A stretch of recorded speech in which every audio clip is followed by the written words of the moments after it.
नमस्कार दोस्तों। Hello, how are you? कैसे हैं आप सभी? आशा है अच्छे से होंगे। आज के इस एपिसोड में हम मकर राशि की बात करेंगे। मकर राशि में 12 तारीख से ग्रहों का जमावड़ा शुरू होने वाला है, 12 जनवरी से। जबकि शुक्र सबसे पहले 12 जनवरी को जाएंगे, उसके बाद 14 को सूर्य, 16 को मंगल और 17 को बुध भी मकर राशि में पहुंच जाएंगे। प्लूटो ऑलरेडी मकर राशि में बैठे हुए हैं। सबसे डेंजरस बात जो है, क्योंकि प्लूटो जो है बड़े परिवर्तनों के को देने वाले ग्रह हैं, और परिवर्तन जो होते हैं भयानक होते हैं, ऋणात्मक होते हैं और ब्लड शेड वाले होते हैं। तो इसके अलावा मकर राशि इसलिए बहुत ही महत्वपूर्ण है क्योंकि मकर राशि भारतीय उपमहाद्वीप को रिप्रेजेंट करती है। मंडेन एस्ट्रोलॉजी में आचार्य वराह मिहिर ने मकर राशि को भारतीय उपमहाद्वीप की राशि कहा है। और व्यक्तिगत अनुभवों से भी ये पता चलता है मुझे कि मकर राशि में जब भी कोई ग्रहों का उत्पात होता है, ग्रहों की नेगेटिविटी होती है, तो भारतीय उपमहाद्वीप, जिसमें भारत के अलावा अफगानिस्तान से लेके पाकिस्तान और इधर श्रीलंका, इधर आपका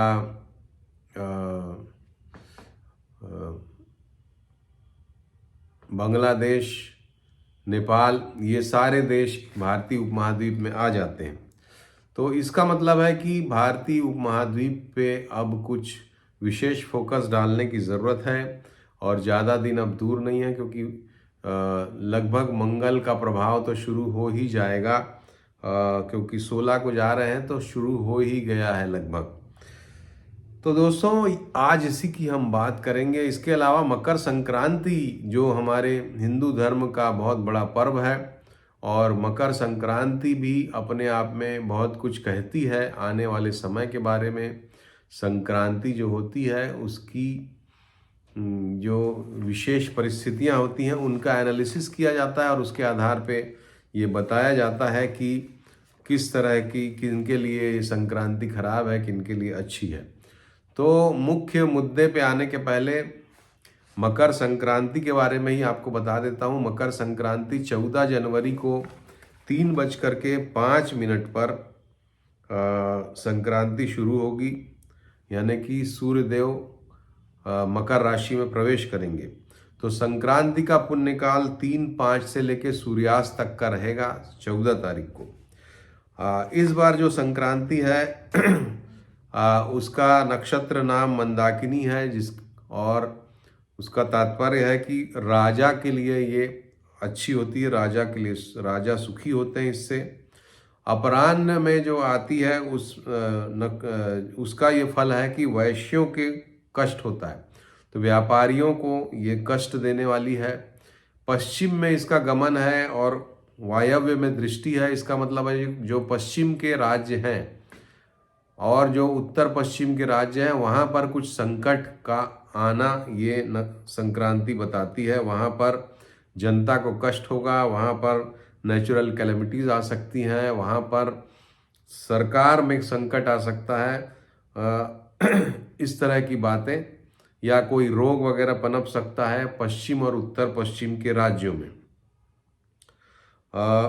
इसके अलावा अन्य जो बातें हैं कि वाहन जो है वो इस बार व्याघ्र है और उपवाहन अश्व है।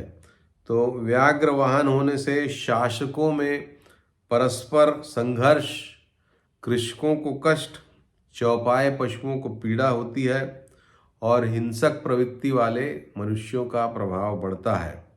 उपवाहन अश्व का मतलब है कि युद्ध, विग्रह, मतभेद से प्रजा को कष्ट होता है, और सेना, पुलिस, अंगरक्षक, इस तरह के जो लोग हैं जो पहले घोड़े का उपयोग किया करते थे, अभी जो बुलेट प्रूफ वाहन लेके चलते हैं और जिनके रक्षा का जिन पे दायित्व होता है, उनके लिए कष्ट हो सकता है।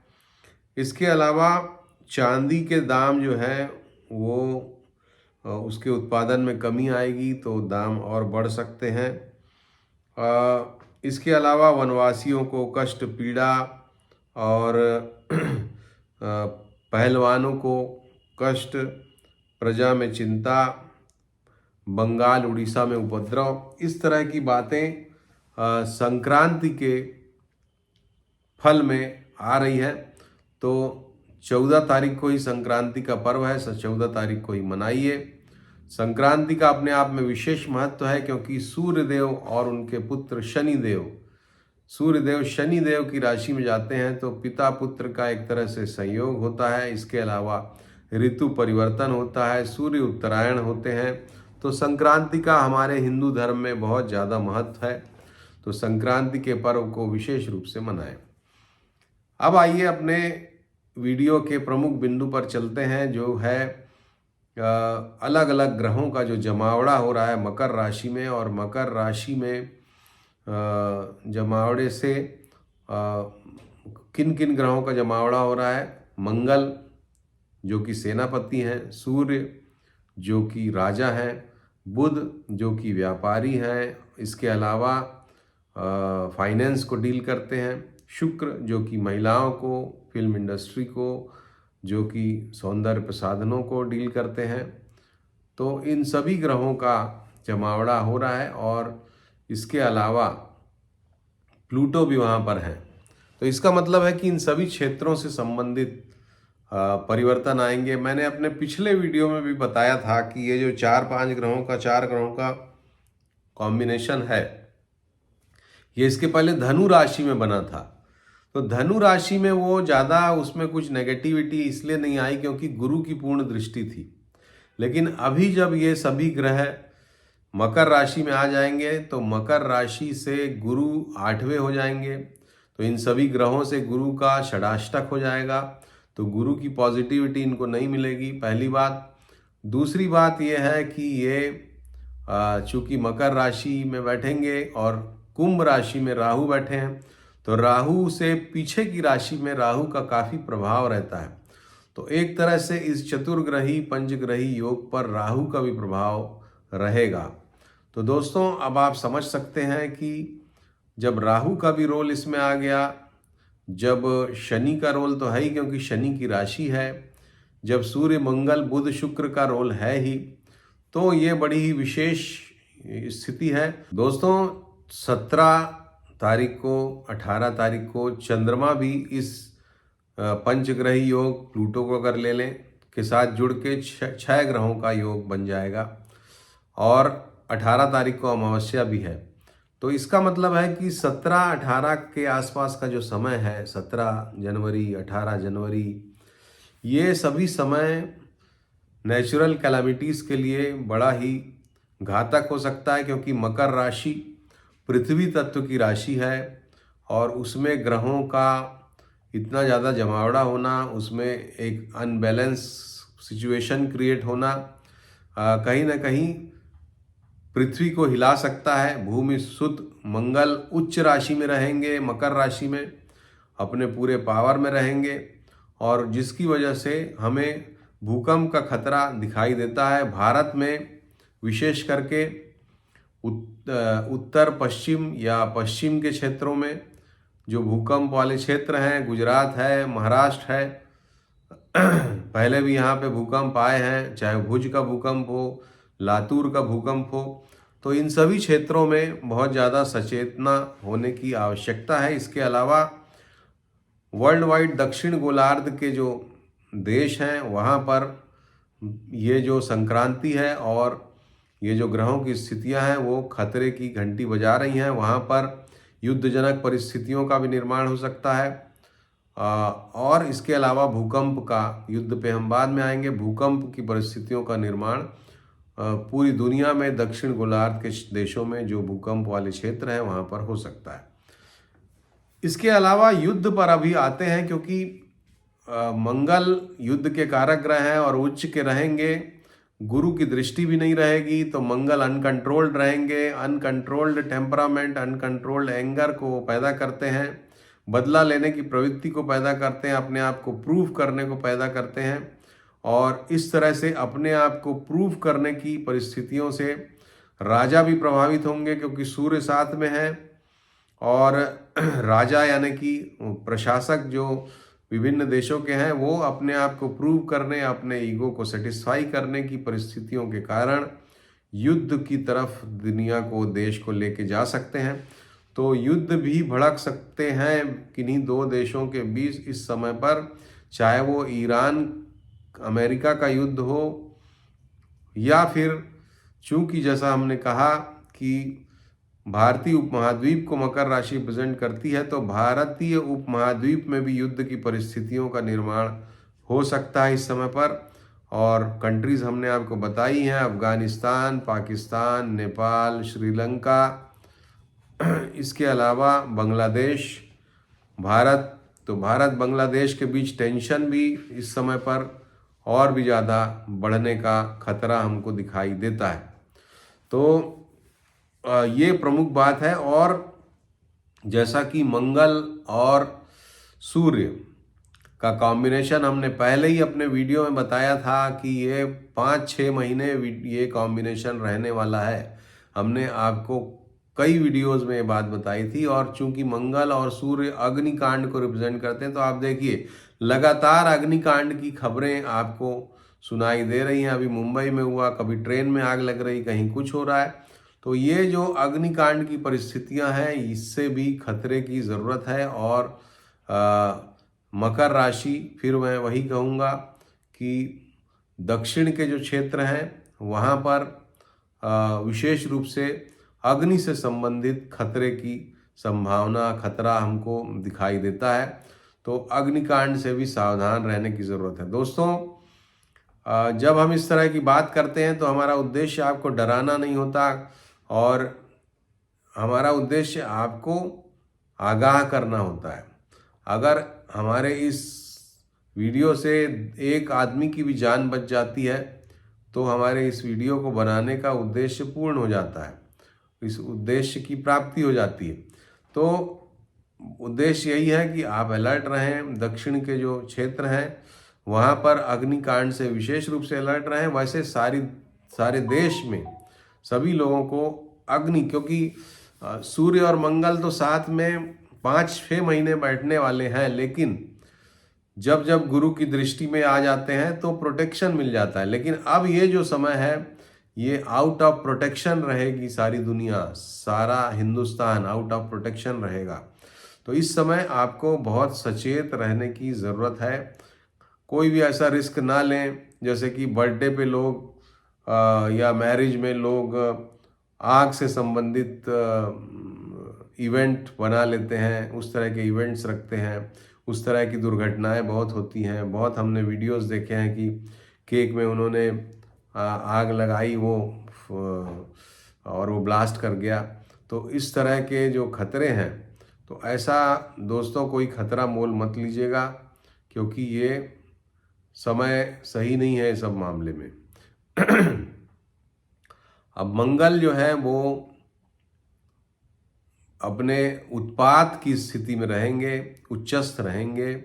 और मंगल शनि की राशि में रहेंगे, और शनि की राशि में मंगल हैप्पी नहीं रहते हैं, एकदम अनहैप्पी सिचुएशन में रहेंगे।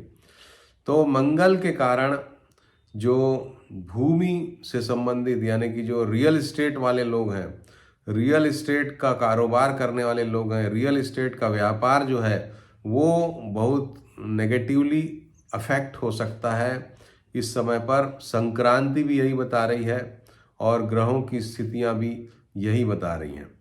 इसके अलावा मंगल का और सूर्य का साथ में होना जो पॉलिटिकल सिचुएशन है उसको भी एग्रेवेट करेगा। और भारतीय उपमहाद्वीप में पॉलिटिकल इनस्टेबिलिटी की सिचुएशंस हो सकती हैं। जितने राष्ट्रों का हमने नाम लिया, उनमें से कहीं ना कहीं सत्ता के समीकरण बुरी तरह से प्रभावित हो सकते हैं।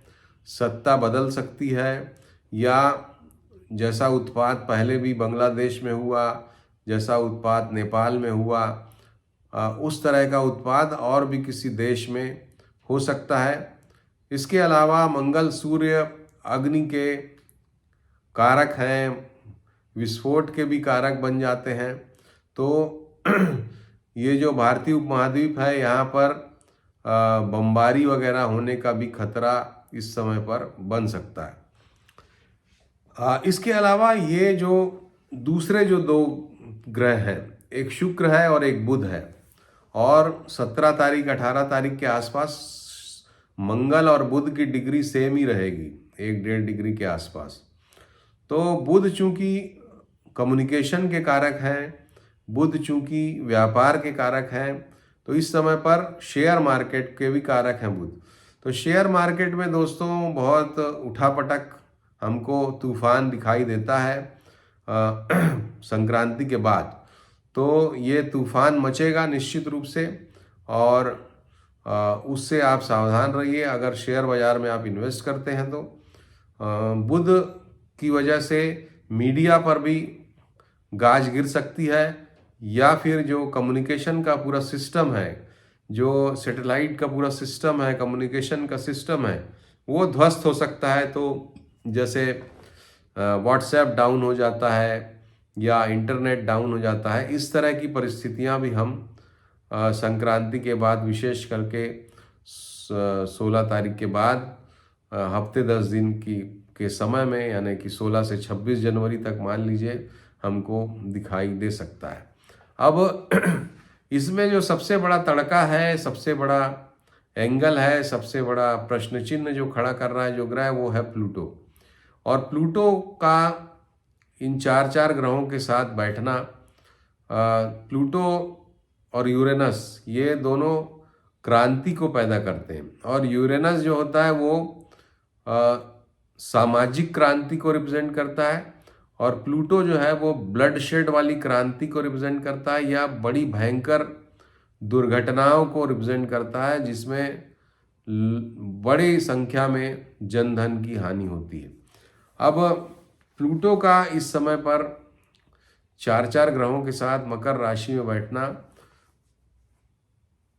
इस तरह के खतरे जरूर बता रहा है। और ये खतरा बनता है, जैसा मैंने पहले भी कहा, कि क्रांति की परिस्थितियां, या किसी देश में बहुत बड़ा अनरेस्ट हो जाए, लोग सड़कों पे आए और उन पे पुलिस का या सरकारी तंत्र का दबाव बने, उससे कुछ दुर्घटनाएं हों, उससे कुछ जनधन की हानि हो, इस तरह का खतरा भी हमको प्लूटो की वजह से दिखाई देता है। इसके अलावा 26 जनवरी भी आने वाली है, और भारत के लिए ये बहुत ही विशेष रहती है 26 जनवरी।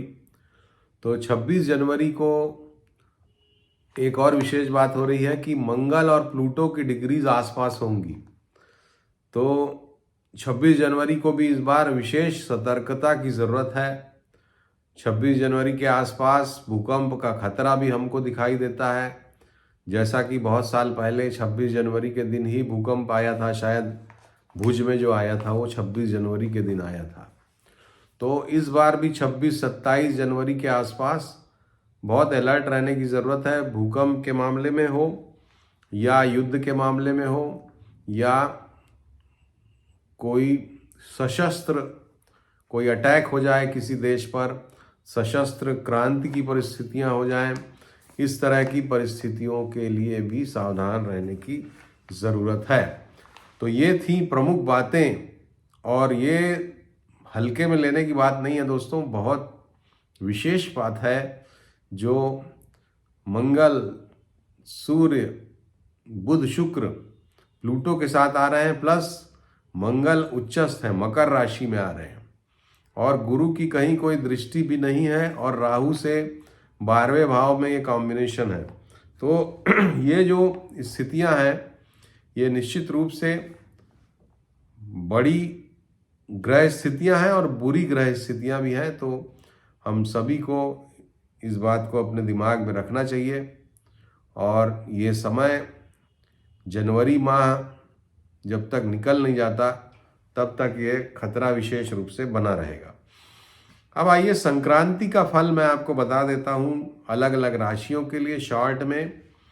तो संक्रांति हमारे जीवन में एक नया उत्साह लेके आती है, सूर्य उत्तरायण होते हैं, और ठंड का भी समापन धीरे धीरे होता है, ऋतु परिवर्तन होता है।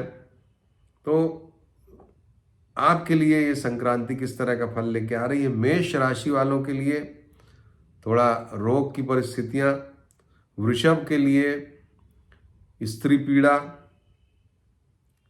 मिथुन के लिए अर्थ लाभ, कर्क के लिए मनोव्यथा, सिंह के लिए उदर रोग, कन्या के लिए लाभ, तुला के लिए धन नाश, वृश्चिक के लिए देह कष्ट, धनु के लिए व्यय, मकर के लिए लाभ, कुंभ के लिए सुख और मीन के लिए राजभय। तो जो विभिन्न परिस्थितियां हैं सूर्य की मकर संक्रांति की, वो उसके आधार पर हमने आपको फल बताया। हालांकि ये जो फल है इसमें व्यापक कमी आ सकती है अगर खराब फल है तो। अगर आप प्रॉपरली संक्रांति पे जो दान वगैरह किया जाता है, तिल की चीज़ों का दान, सब्जियों का दान, खिचड़ी का दान, वो सब आप प्रॉपरली करते हैं, इसीलिए ये सब किया जाता है। आपने सुना होगा तो आपको लगा होगा कि ज़्यादातर तो नेगेटिव फल ही बता रहे हैं ज़्यादातर राशियों के लिए। तो दोस्तों, ज़्यादातर राशियों के लिए नेगेटिव फल ही रहता है, लेकिन दान के द्वारा उसको हम नेगेटिव को पॉजिटिव में कन्वर्ट करते हैं या नेगेटिव को न्यूट्रलाइज कर लेते हैं। तो प्रॉपर वे में दान करिए। कंबल का दान किया जाता है, पतंग उड़ाइए। पतंग उड़ाना मुझे बहुत पसंद रहा है शुरू से, तो पतंग की जब भी बात आती है तो मन में एक उमंग आ जाती है।